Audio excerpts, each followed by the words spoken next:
मैं सुरेंद्र सिंह चिताला, सूबा core committee member, किसान मजदूर संघर्ष कमेटी पंजाब। सर, आज जो आगे मूव करे हरियाणा के किन बंदे को लीड करना, आप भी लीड कर रहे, थोड़ा बताओ। हाँ, हम सुरेंद्र सिंह चिताला हम भी लीड कर रहे हैं। इसी तरह सतनाम सिंह पन्नू वो भी लीड कर रहे हैं। इसी तरह सरजीत सिंह पूल जो साडे क्रांतिकारी के सूबा आगू है वो भी लीड कर रहे हैं। तो जथे की अगुवाई हम लोग करेंगे। 101 आदमी का मरजीवड़ों का जथा आगे मूव करेगा आज लगभग 12 बजे। अगर टीयर गैस छोड़े जाते हैं, कोई लाठीचार्ज होता है, उसका सामना भी करना। बिल्कुल, मरजीवड़े की डेफिनेशन ये होती है भी जबर का मुकाबला सब्र के साथ करना, क्योंकि आज वो दिन बहुत महान दिन है। आज के दिन श्री गुरु तेग बहादुर जी ने लोकाई की खातर, मानवता की खातर दिल्ली चांदनी चौक में अपना शीश दिया था। वो बिल्कुल उदाहरण हमारे सामने है।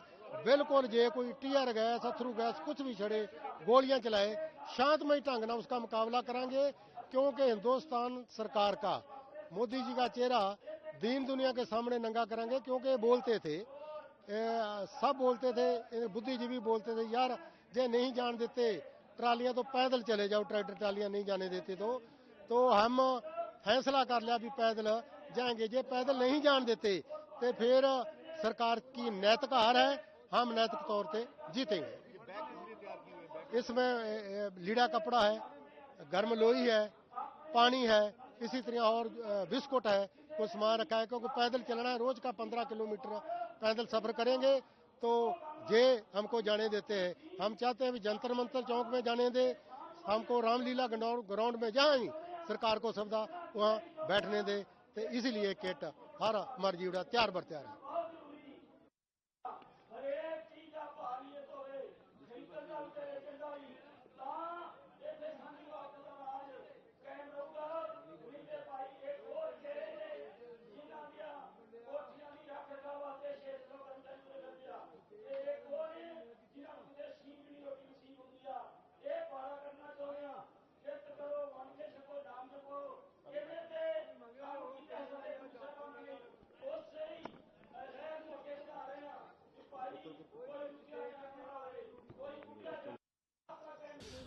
देखिए, सबसे पहले तो मैं ये कहना चाहूँगा, आपने अभी देखा कि गुरु महाराज की देग जा रही थी, तो हम परमात्मा का ऊट आसरा लेके अभी अरदास करेंगे।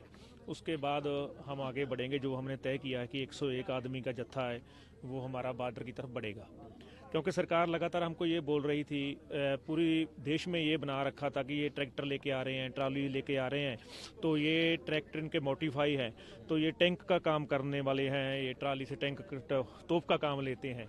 भाई यदि ये छोड़ के आएंगे तो हम इसको आगे जाने देंगे। तो हमने बहुत गंभीरता से इस बात को सोचा, तो हमने ये तय किया कि सरकार को ऐसे भी देख लेना चाहिए, पैदल चल के भी सरकार क्या करती है देखना चाहिए। तो हमने फैसला लिया कि हम 101 आदमी पैदल जाएंगे, थोड़ा सा सामान लेके जाएंगे, बाकी सारा सामान यहीं छोड़ के जाएंगे। पर पिछले दिनों में और परसों की बात है कि अब पैदल चलने पर भी वो धारा 144 लगा दी उन्होंने, नोटिस चिपका के कि हम आपको आगे नहीं चलने देंगे। तो हम तो चलेंगे, हमारा जैसा तो बढ़ेगा।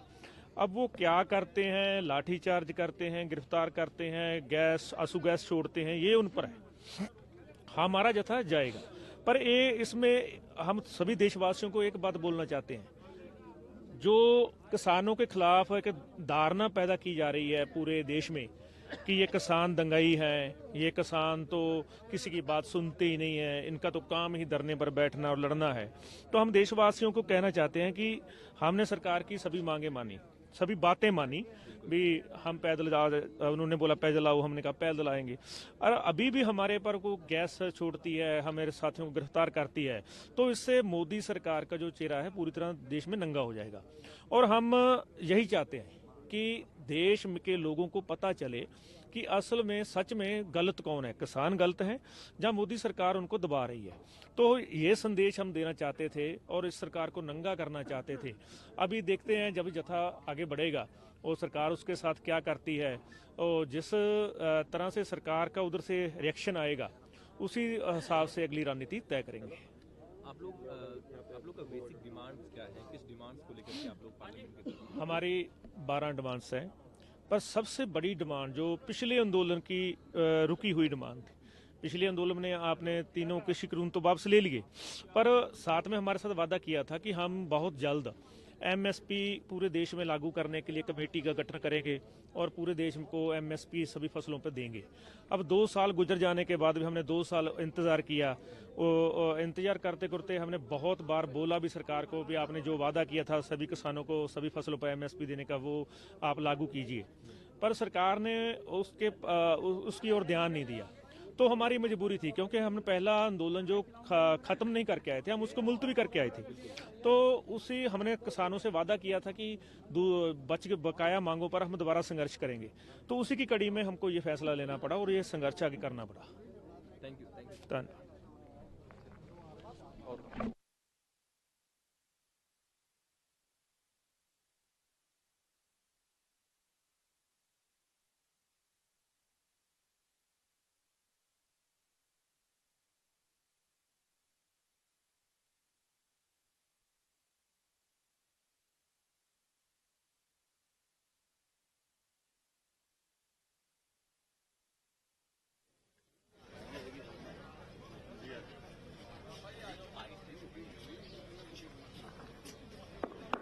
आ रहा हूँ।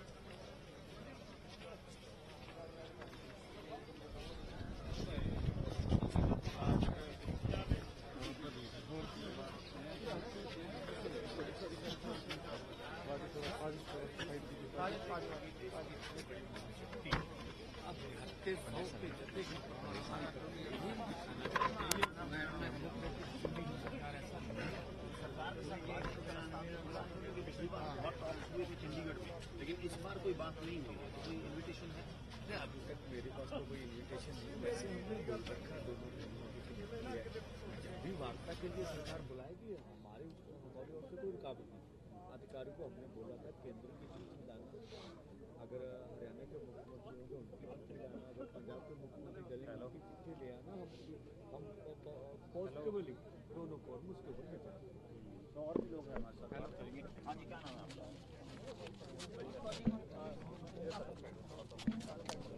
मेरा तो चल गया सर थोड़ा राइट में अगर थोड़ा चल हो जा रहा है।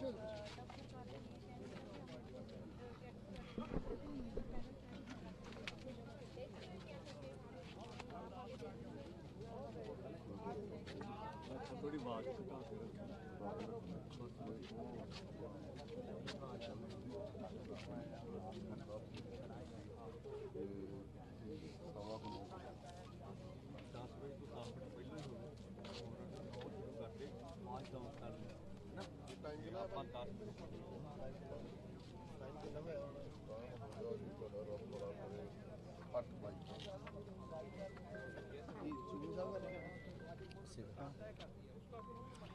चल चल बोल चलो अल्लाह एक मिनट मैं और की ना। हाँ जी लौंगोवाल जी आजा फिर मैं इतने दफ्तरे बह जाना एनआई ने गल करके दफ्तरे बह आजा मैं बह जाना तुसी सांभो उनके आजा हाँ कर ला यार मीटिंग कर रहे हैं हाँ पुत अपने बंदे लियाओ सर 101 किसानों का जत्था आज दिल्ली कूच कर रहा है, पैदल मार्च कर रहा है दिल्ली की तरफ। हालांकि बॉर्डर पे जो भारी संख्या में पुलिस बल तैनात है आप लोगों को रोकने के लिए, क्या कुछ स्ट्रैटेजी होगी अगर रोकती है तो? देखिए जिस तरह से देश के न्यायालय में भारत सरकार और हरियाणा सरकार ने बोला था अगर देश के किसान पैदल आते हैं उनको हमारे ट्रैक्टर ट्रॉली के ऊपर आपत्ति थी जो जैसा वो बोल रहे थे। केंद्र के मंत्री अथवा राज्यों के मंत्री भी बोलते रहे हैं अगर ट्रैक्टर ट्रॉली छोड़कर आए कोई भी व्हीकल में आ जाएं हमें कोई आपत्ति नहीं है। अब 100 का मरजीवड़े का जत्था है हमारा।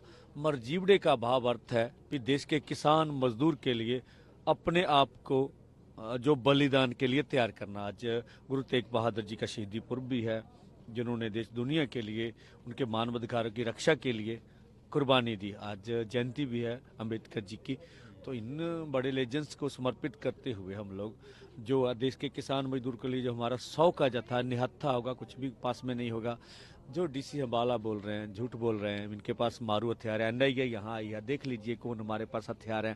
अगर आपको लगे हथियार तो बोल दीजिए देश को कि हम हथियार देख रहे हैं। अब भाई 100 आदमी को एक स्टेट से क्या टकराएगा? हमारी कोई बैरिकेड तोड़ के जाने की भी मंशा नहीं है। हम तो बोल रहे हैं पीसफुली पैदल जरूरी वस्तुएं लेके आगे बढ़ेंगे। और दुनिया की इतनी बड़ी महाशक्ति हमारे ऊपर अगर हंजू गैस मारेगी, रबड़ की गोलियां चलाएगी तो दुनिया में क्या होगा? ये मोदी जी को हम तो कहते हैं भगवान सद्बुद्धि दे, गृह मंत्री जी को सद्बुद्धि दे। हमारी बात नहीं माननी, कम से कम अपने उपराष्ट्रपति जी की तो बात मान लीजिए। हम वही बोल रहे हैं जो आपने चिट्ठी 2011 में डॉक्टर मनमोहन सिंह जी को लिखी थी, जब कंज्यूमर अफेयर कमेटी के आप चेयरपर्सन थे, भी ये एमएसपी को पक्का करिए। 2018 में आपके मंत्रालय की चिट्ठी हमारे पास है, भी हम C250 के अनुसार कुछ महीनों में आपका काम निपटा देंगे।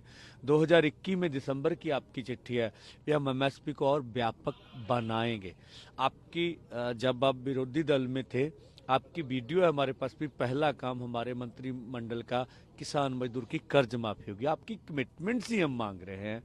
तो हमें आशा है कि सरकार हमें जाने देगी और पीसफुली प्रदर्शन करने देगी।